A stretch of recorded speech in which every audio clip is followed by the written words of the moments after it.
Hello everybody.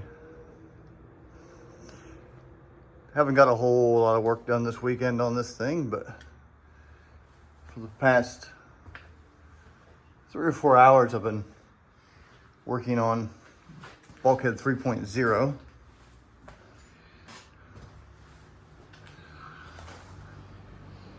Get up there and get a closer look at it.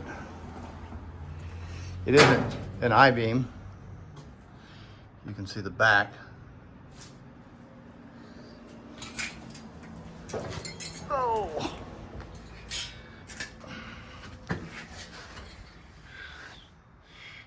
It is not glossy paint, it is dry or wet paint.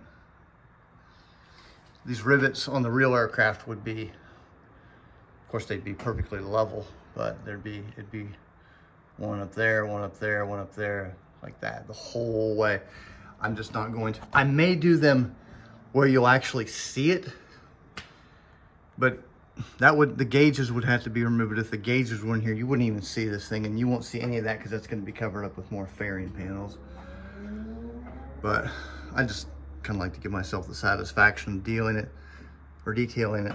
These 3 holes are meant for the stringers.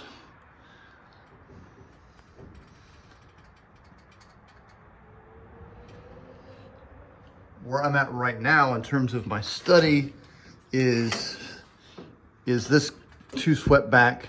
Is this correct? Or does it need to come out like that so it can go more straight, where it will then meet up with the unknown shape of Bulkhead 3.0 in this area? It goes something like that, and this will all be filled in, and there'll be braces on either side just for aesthetics at this point, but they'll be there.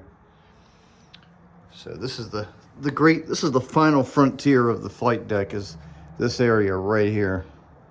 Once I get that finalized on either side, then it'll be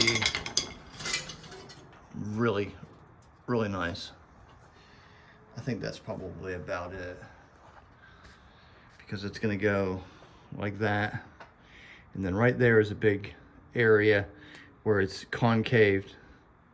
It's about 6 inches, and there's a walk-around bottle you use to recharge your oxygen system when you have to go from this panel here to one in the radio compartment, for example.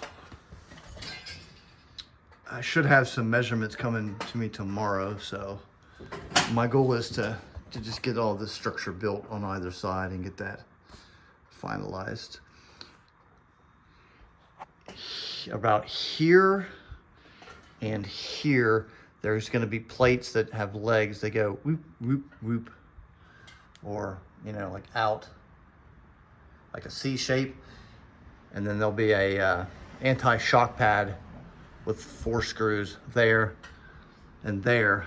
And then there's linkage that'll run to the back of the main engineer panel. I studied this sub panel here 2 nights ago, got a general idea of where I'm at. I'm going to I'm going to do that with some squash rivets just to reinforce the ribbing on the back. Like the, let's go have a look at it since it's out of the airplane. This is the original. Referring to the rivets, I have to make some L brackets and rivet on, because I could, you know, I don't have a MIG welder or a TIG welder right now to weld aluminum, and because I'm not using those, even if I did have them, I actually gave them away because I didn't want to pay $400 for a bottle of argon. That nauseated me when I realized it's going up from, you know, 10 years ago I was getting a bottle for 75 bucks. But anyway, maybe someday when I get rich. This is made out of 1/8 inch magnesium sheet.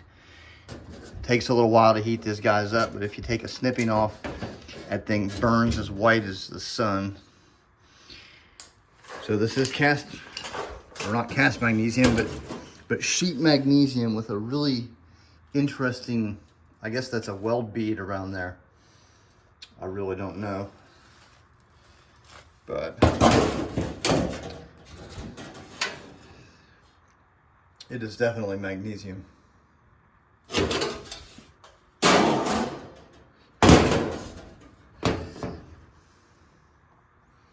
This is the electrical control panel to control the 4 alternators and 4 of the 6 reciprocating engines. I'm going to completely duplicate this panel out of 1/8 aluminum. This is a wall hanger. It's too far gone. Well, I mean, nothing's too far gone. It could be fixed. You know, if I found a guy with access to 1/8 inch magnesium that would fix this. But I'm not going to pay that kind of money. I'm just going to duplicate in aluminum. You know, take me 3 or 4 hours to do it and then have at it. Yeah. We'll see you next time.